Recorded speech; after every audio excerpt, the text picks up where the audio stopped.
but in the way he treated her accusers. So he didn't say anything. He just bent down and wrote something in the dust. A few footprints, a few puffs of wind, and whatever he wrote would be gone.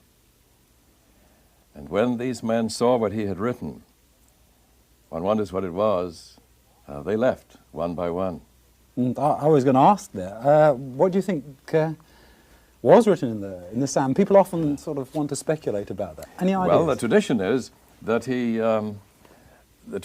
he wrote their sins in the sand and in the dust. And no one knows for sure, but whatever he wrote was enough to lead those influential people to depart hastily. And I rather think he did write something personal about them, which realized that he was aware of what they had done. And the marvelous thing in this story is he could have gathered the whole crowd close and said, let me tell you a few things about these crooks who brought this poor woman.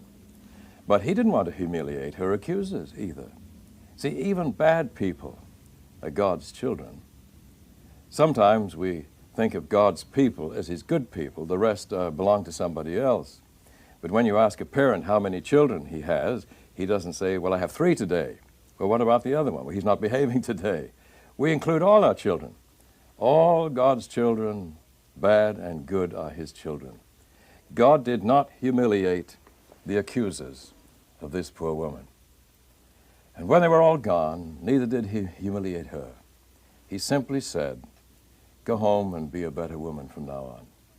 See, with being the kind of woman she was, easily trapped into this thing, they probably picked somebody they could count on. She perhaps had not been often treated with such respect by a strong young man in his 30s, a carpenter.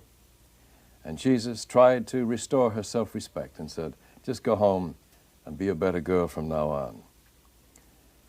What does it say about God?